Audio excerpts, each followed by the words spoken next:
এই মুহূর্তে দিনাজপুর রাজবাড়িতে আছেন সহকর্মী গোলাম নবী দুলাল আর নীলফামারীর সৈয়দপুরে আছেন শাকির হোসেন বাদল। শুরুতেই যাচ্ছি দুলালের কাছে। দুলাল, সাহিত্য সংস্কৃতির ঐতিহ্যমণ্ডিত দিনাজপুরের ইতিহাস কিন্তু অত্যন্ত সুপ্রাচীন এবং সমৃদ্ধ। এইখানে প্রত্নতাত্ত্বিক ভাণ্ডার থাকলেও এখানে সঠিক পরিকল্পনার অভাবে গড়ে ওঠেনি পর্যটন শিল্প।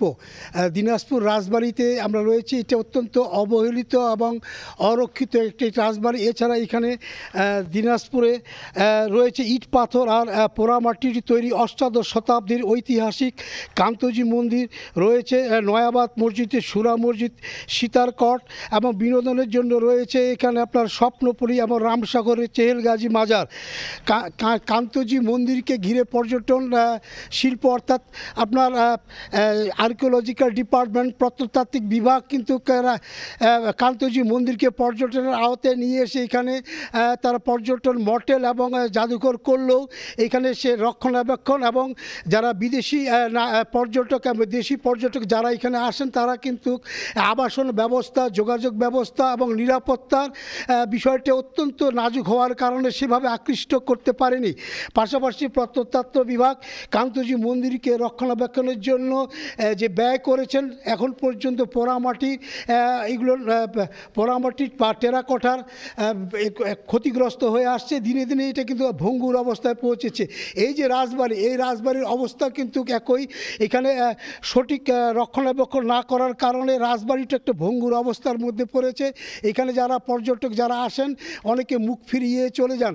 পাশাপাশি আপনার সীতারকট এবং আপনার সুরা মসজিদ, নয়াবাদ মসজিদ, এই প্রত্নতাত্ত্বিককে ঘিরে এইখানে পর্যটন যারা দায়িত্বে রয়েছেন বা প্রত্নতাত্ত্বিক বিভাগ সেভাবে কোনো পরিকল্পনা না করার কারণে দিনাজপুরে কিন্তু আপনার সম্ভাবনা থাকলেও সেভাবে এখনও পর্যটন শিল্পের কিন্তু কোনো কিছু এখানে গড়ে ওঠেনি।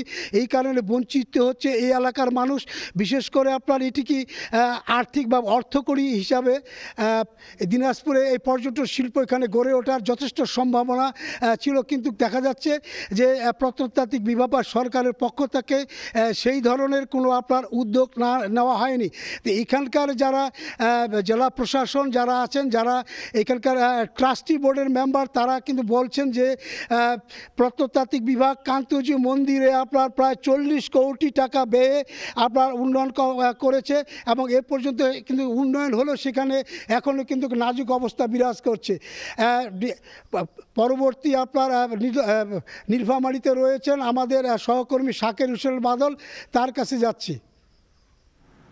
পর্যটন শহর হিসাবে গড়ে ওঠার সকল রকম সম্ভাবনা নীলফামারী জেলায় থাকলেও বিভিন্ন নানা সমস্যার কারণে এটি সম্ভব হচ্ছে না।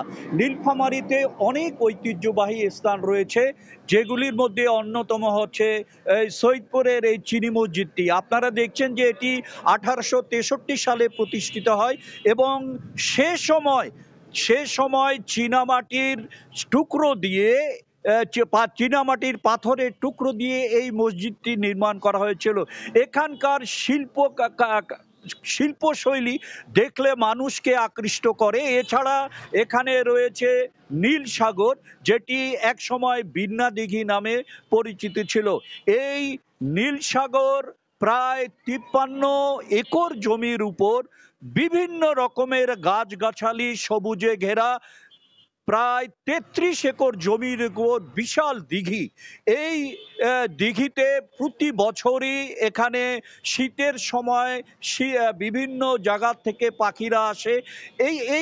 তাছাড়া এখানে রয়েছে বিভিন্ন প্রায় 150-200 বছরের পুরাতন বিভিন্ন গির্জা। তারপরে এখানে রয়েছে দেশের প্রধান রেলওয়ে কারখানা, তারপরে সবচেয়ে বড় বাংলাদেশের বৃহৎ তিস্তা ব্যারেজ প্রকল্প। এই সমস্তই কে ঘিরে নীলফামারীতে কিন্তু খুব সহজেই পর্যটন কেন্দ্র হিসাবে এটি গড়ে তোলা সম্ভব, কিন্তু সরকারি পৃষ্ঠপোষকতা এবং বিভিন্ন নানা অসুবিধার কারণে এটি কিন্তু সম্ভব হচ্ছে না। যেমন ধরেন নীলফামারী, নীলসাগর, সেখানে প্রচুর সম্ভাবনা আছে, কিন্তু এখানে থাকার অভাব, নিরাপত্তার অভাব, বিভিন্ন কারণে কিন্তু নীলফামারীতে যে পরিমাণে পর্যটন শিল্প এগিয়ে যাওয়ার কথা সেটি কিন্তু সম্ভব হচ্ছে না। এই ছিল আমার কাছে নীলফামারীর পর্যটন শিল্প নিয়ে সর্বশেষ। নীলফামারী থেকে যুক্ত ছিলেন সহকর্মী বাদল এবং তার আগে দিনাজপুর থেকে যুক্ত ছিলেন সহকর্মী দুলাল।